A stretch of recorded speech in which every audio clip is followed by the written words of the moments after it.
What things are my children being exposed to most likely, so that whatever stance you come to, you can be an authority on how you want your family to engage with technology. That's the very first thing you want to do. You want to be the person with the information.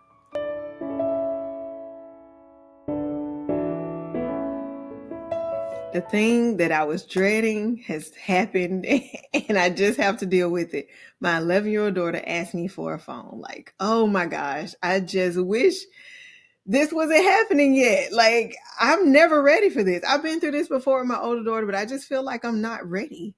I want you to be still playing outside or skipping or something. Can you still just be a little girl having a good time? But that's just not the world we live in, that these conversations are happening earlier, and technology has such a large impact on our lives that I know I have to be ready.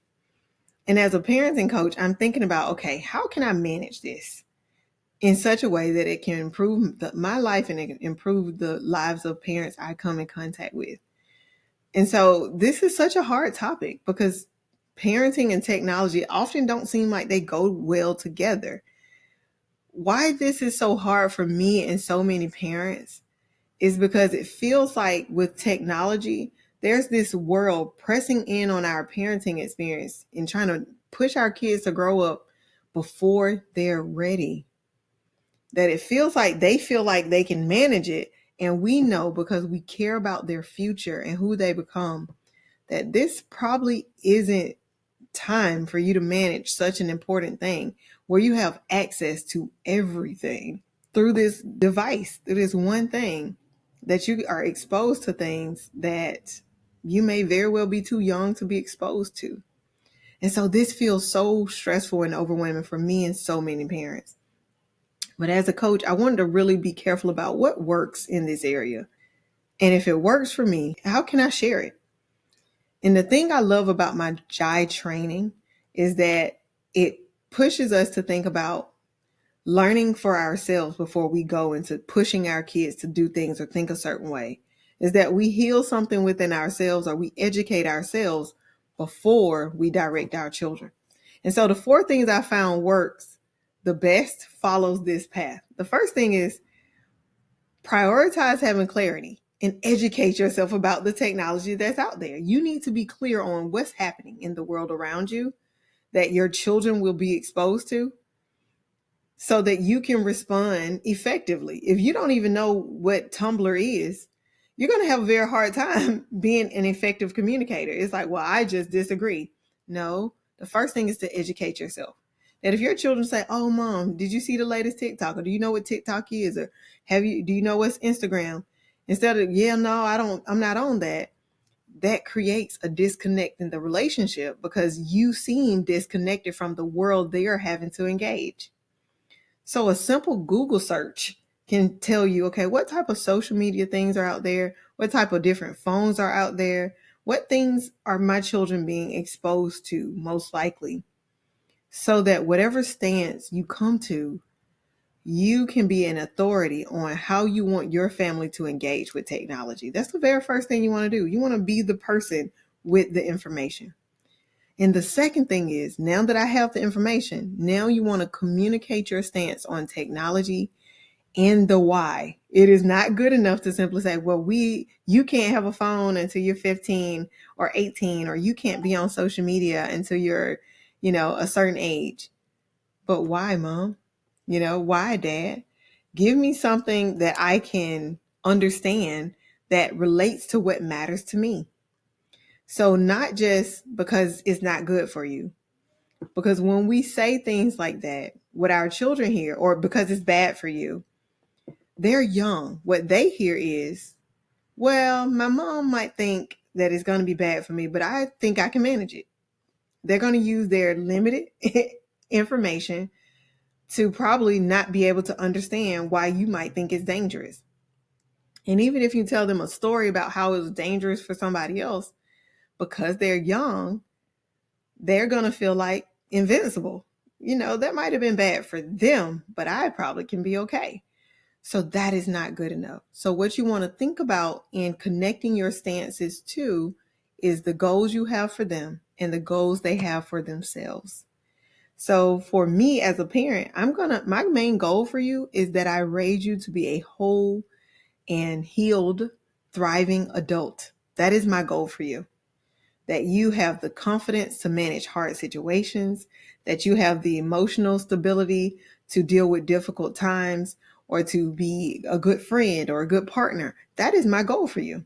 So then I would ask my child, hey, what are your goals for yourself? And they might simply say, well, my daughter who asked me for the phone, she want to be a gymnast. She is a really strong gymnast right now. She's escalating in her levels, but that's a goal for her. It's important for her to be good at her craft. She even cares about being good at school. And so I want to help her reach that goal. And so my stance on technology needs to be about, okay, let me make sure you are confident, strong, and capable, or even ask them about things they might not bring up. So I might say, how do you feel about your confidence? How do you feel about self-esteem? How do you feel about leadership? And she might say, yeah, you know what? I want to be a leader. Okay. Well, let's see how we can connect my stance of maybe saying, because in my household, they can't, I choose for them to not be on social media until they're 18. I need them to be fully formed before I expose them to social media for themselves, that they can have their own accounts. And for phones, you have to at least be a teenager, and we're not doing smartphones. You're not going to have Google, YouTube, social, Facebook. That's not going to be on your phone. Your phone going to be at a call. Because what happens for a lot of parents is, well, my child is in sports. I have a lot of kids that run track and baseball. So I understand that experience of they're in sports and they're staying later at school or whatever else. I want them to always be able to reach me. For my family, we're going to get a phone that doesn't do all the other things that we know can be dangerous for children. So it can call and it can text, and that's it. And that's even later. And so that's important. And so make sure the goals and the stance that you have is related to what you want to do to improve their lives. So not just it's dangerous for you, but make it connect to them. The third thing is you want to go before them. Lead by example. Model to them how you want them to interact with technology. That means they shouldn't be struggling to get your attention because you're jumping for the phone every 3 minutes. So, oh, I have a text. So excuse me, I can't talk to you. Or so if you do that, you're going to demonstrate to them that you also value this thing almost even above relationship. So when you're able to put the phone down and, okay, we're talking, this is, hey, so how was your day? And when they're talking, hey, and if you do need to have a really important call, hey, I might have a call come in that's really important for work, but I can't wait to hear about your day. I can't wait to know what your experience was. And even creating situations where you lead the experience of technology. Don't just let them be, their friends tell them, hey, you got to make TikToks to be cool. Create opportunities for them to engage with other people online that you have vetted, that you feel safe with, that you feel comfortable with. One example is my 13-year-old does student connection meetings. And this is a school where a lot of the kids are believers and they have faith, or they do different things that makes them just have fun together. They're doing movie nights, they do games, and she loves it. So something where they can come together on something that they all enjoy, that they may be doing a game or talking about something that's just fun, right? That's not so, oh, you got to have your shirt up or, whatever to look cool. And she loves it.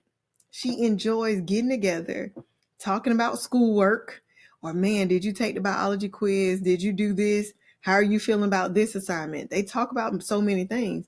But that's something that, had I not provided an opportunity for her to learn about it, she would have never personally, oh, let me go look for the student connection. She might have never looked for that.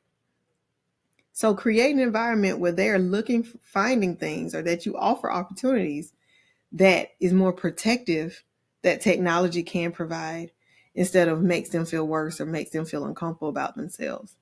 And the fourth thing is relationship is everything. This is one of the most important things.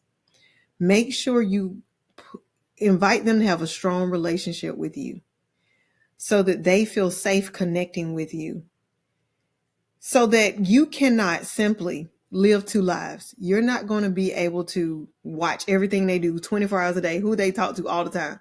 So if you have a strong relationship with your children, what they'll do is come to you about what's happening with their friends and with technology. My daughter can't wait to tell me about her student connection meeting. Oh, and this guy said this, and this girl said that, and this is what we're doing. So if you're creating a space for them to want to share their lives with you, you can protect them from a lot of the dangers that happen. Because like, oh, mom, this happened. What do you think? And so now you can guide them. And so parents, we have power. We can do these four things: educate ourselves and make sure we maintain connection to our children so that technology doesn't drive what they experience. That we have the power to connect with our children, even when it comes to technology that seems to be so powerful in our culture.